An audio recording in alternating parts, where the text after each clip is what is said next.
ओम श्री गणेशाय नमः। आज मार्गशीर्ष महीने की संकष्टी चतुर्थी है। आज के दिन संकष्टी चतुर्थी का व्रत रखने से और मार्गशीर्ष संकष्टी चतुर्थी की कथा सुनने से भगवान गणेश की विशेष कृपा प्राप्त होती है। घर धन धान्य से भरा रहता है, सुख समृद्धि यश वैभव की प्राप्ति होती है। तो आइए सुनते हैं मार्गशीर्ष संकष्टी चतुर्थी व्रत कथा। यदि आप कथा सुनने के पश्चात ब्राह्मण दक्षिणा, अन्नदान, द्रव्य दान, वस्त्र दान इत्यादि देना चाहते हैं तो स्क्रीन पर दिए गए गूगल पे पर भेज सकते हैं। माता पार्वती जी ने भगवान गणेश से पूछा कि मार्गशीर्ष मास की कृष्ण चतुर्थी संकटा कहलाती है, उस दिन किस गणेश की पूजा करनी चाहिए तथा उसका विधान क्या है। गणेश जी ने उत्तर दिया, हे माता, मार्गशीर्ष में गणाधिप नामक गणेश की पूजा करनी चाहिए। पूजनोपरांत अर्घ्य अर्पित करना चाहिए। पूर्ण दिवस उपवास का पालन करते हुए ब्राह्मण भोज करवाकर जौ, तिल, चावल, चीनी तथा घृत के मिश्रण द्वारा हवन करने से शत्रुओं को अधीन किया जा सकता है। मैं आपको इस व्रत से संबंधित एक प्रसंग सुनाता हूँ। प्राचीन काल का प्रकरण है। त्रेता युग में एक परम प्रतापी राजा थे जिनका नाम दशरथ था। राजा दशरथ को आखेट अत्यंत प्रिय था। एक समय श्रवण कुमार नामक एक नवयुवक अपने दृष्टिहीन माता पिता को कांवड़ में बैठाकर तीर्थों की यात्रा करवा रहा था। एक स्थान पर उसके माता पिता को प्यास लगती है, जिसके कारण श्रवण कुमार समीप की ही नदी से जल लेने के लिए चला जाता है। संयोगवश उसी समय वहां राजा दशरथ आखेट करते हुए आ पहुंचते हैं। श्रवण कुमार जब जल भरने लगता है तो उसके घट से ध्वनि उत्पन्न होती है। दशरथ जी को लगता है कि कोई वन्य पशु नदी के तट पर जल पी रहा है, अतः वे अपने शब्द भेदी बाण को ध्वनि की दिशा में छोड़ देते हैं, जो सीधा जाकर श्रवण कुमार को लगता है और उसका प्राणांत हो जाता है। श्रवण कुमार के दृष्टिहीन माता पिता को जब अपने पुत्र की मृत्यु के विषय में ज्ञात हुआ तो उन्होंने महाराज दशरथ को श्राप देते हुए कहा कि जिस प्रकार हम लोग पुत्र वियोग में प्राण त्याग रहे हैं, उसी प्रकार तुम भी पुत्र वियोग में प्राण त्यागोगे। इतना कहते हुए श्रवण कुमार के माता पिता ने भी अपने प्राण त्याग दिए। इस घटना से राजा दशरथ अत्यंत व्यथित एवं चिंतित हुए तथा उन्होंने पुत्रेष्टि यज्ञ का आयोजन करवाया। यज्ञ के फलस्वरूप भगवान विष्णु उनके पुत्र श्री राम के रूप में अवतरित हुए। देवी लक्ष्मी भी श्री राम जी की सहधर्मिणी का कर्तव्य पालन करने हेतु देवी सीता के रूप में अवतरित हुई। लीलानुसार भगवान राम को वनवास के लिए अयोध्या से जाना पड़ा। वन में भगवान राम अपनी अर्धांगिनी देवी सीता एवं भ्राता लक्ष्मण सहित पंचवटी में निवास करने लगे, जहां लंका नरेश रावण ने छल पूर्वक भगवान राम की अर्धांगिनी देवी सीता जी का हरण कर लिया। सीता जी के वियोग में भगवान राम उनकी खोज करते हुए ऋष्यमुख पर्वत पर पहुंचे, जहां उनकी भेंट सुग्रीव जी से हुई। तदुपरांत श्री राम जी की सुग्रीव से मित्रता हुई एवं हनुमान जी सहित विभिन्न वानर आदि गण देवी सीता की खोज करने लगे। वे सभी देवी सीता की खोज करते हुए जटायु जी के भ्राता संपाति के समक्ष पहुंचे। संपाति ने उन वानरों को देखकर पूछा, आप लोग कौन हैं? इस वन में आपके आने का क्या प्रयोजन है? आपको किसने भेजा है तथा आप यहाँ किस प्रकार पहुंचे? संपाति के प्रश्नों को सुनकर वानरों ने उत्तर दिया कि भगवान विष्णु के अवतार श्री राम जी की अर्धांगिनी माता जानकी का हरण असुर राज रावण ने कर लिया है। हम सभी माता की खोज करते हुए यहाँ तक पहुंचे हैं। यह सुनकर संपाति ने कहा, मेरा भ्राता जटायु माता सीता के लिए अपने प्राणों का बलिदान दे चुका है। आप सभी मेरे प्रभु दशरथ नंदन श्री राम जी के सेवक हैं, अतः मेरे भी मित्र हुए।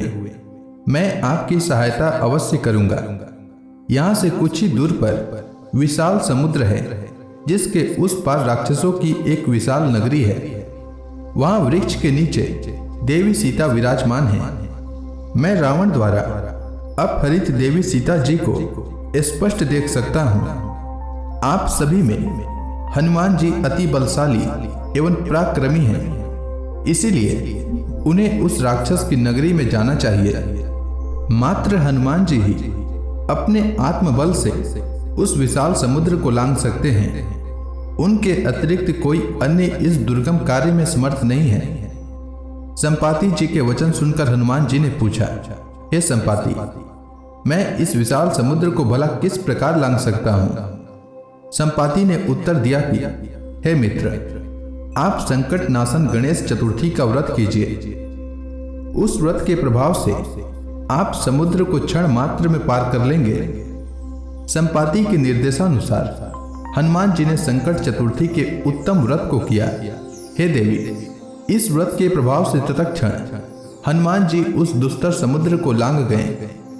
समस्त संसार में इस व्रत के समान सुखदायक कोई अन्य व्रत नहीं है, इसीलिए मनुष्यों को संकष्टी चतुर्थी का व्रत अवश्य करना चाहिए। तो प्रेम से बोलिए गणेश भगवान की जय। अब आइए सुनते हैं गणेश जी की कहानी। एक बार गणेश जी ने पृथ्वी के मनुष्यों का परीक्षा लेने का विचार किया। वे अपना रूप बदलकर पृथ्वी पर भ्रमण करने लगे।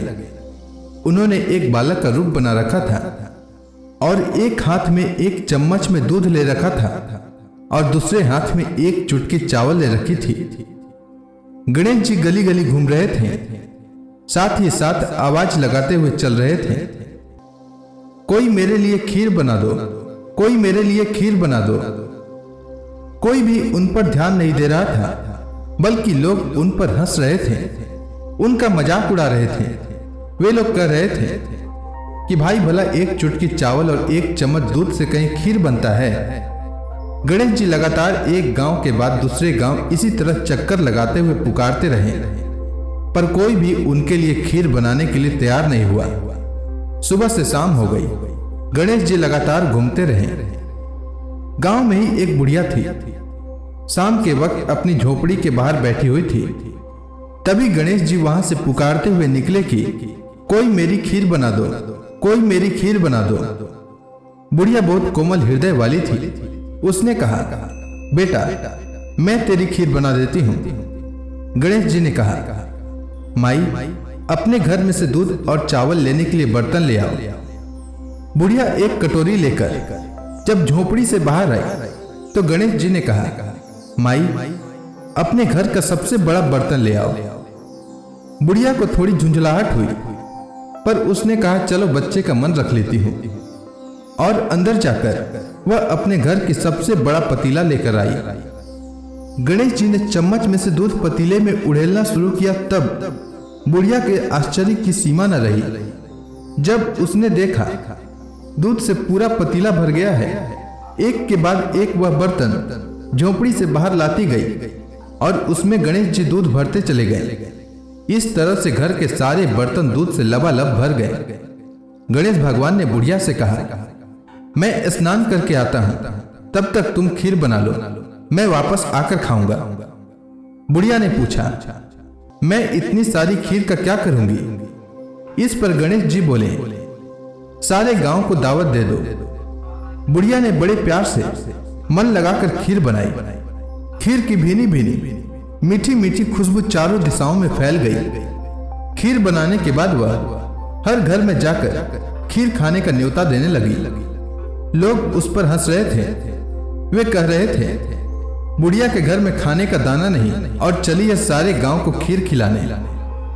लोगों को कुतूहल हुआ और खीर की खुशबू से लोग खींचे चले आए। लो सारा गांव बुढ़िया के घर में इकट्ठा हो गया। जब बुढ़िया की बहू को दावत की बात मालूम हुई तब वह सबसे पहले वहां पहुंच गई। उसने खीर से भरे पतीलों को जब देखा तो उसके मुंह में पानी आ गया। उसे बड़ी जोर से भूख लगी हुई थी। उसने एक कटोरी में खीर निकाली और दरवाजे के पीछे बैठकर खाने की तैयारी करने लगी। तभी उसकी नजर गणेश जी की मूर्ति पर पड़ी। उसने कहा, ले गणेश तू भी खा, मैं भी खाऊं। इस प्रकार गणेश जी को भोग लग गया और वे प्रसन्न हो गए। अब पूरे गांव को खाने की दावत देकर बुढ़िया वापस अपने घर आई तो उसने देखा बालक वापस आ गया था। बुढ़िया ने कहा, बेटा खीर तैयार है, भोग लगा लो।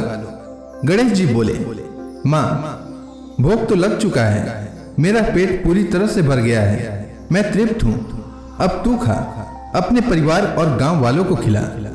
बुढ़िया ने कहा, यह तो बहुत ज्यादा है, सबका पेट भर जाएगा, इसके बाद भी यह बच जाएगी, उस बची खीर का मैं क्या करूंगी। इस पर गणेश जी बोले, उस बची खीर को रात में अपने घर के चारों कोनों में रख देना। और बुढ़िया ने ऐसा ही किया। जब सारा गांव जी भर कर खा चुका तब भी ढेर सारी खीर बच गई। उसने उसके पात्रों को अपने घर के चारों तरफ रख दिया। सुबह उठकर उसने क्या देखा, पतीलों में खीर के स्थान पर हीरे जवाहरात और मोती भर गए हैं। वह बहुत खुश हुई, उसकी सारी दरिद्रता दूर हो गई और वह आराम से रहने लगी।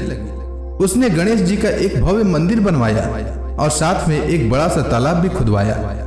इस तरह उसका नाम दूर दूर तक प्रसिद्ध हो गया। उस जगह वार्षिक मेले लगने लगे। लोग गणेश जी की कृपा प्राप्त करने के लिए उस स्थान पर पूजा करने और मनोकामना मांगने के लिए आने लगे। इस प्रकार पूरे गांव के लोगों की जीवन खुशहाली से भर गई। गणेश जी सबकी मनोकामना पूरी करने लगे। हे गणेश जी महाराज, जिस तरह आपने बुढ़िया का जीवन सुख समृद्धि से भर दिया, उसी तरह इस कथा को सुनने वालों के घर भी सुख समृद्धि से भर देना। तो प्रेम से बोलिए गणेश जी महाराज की जय।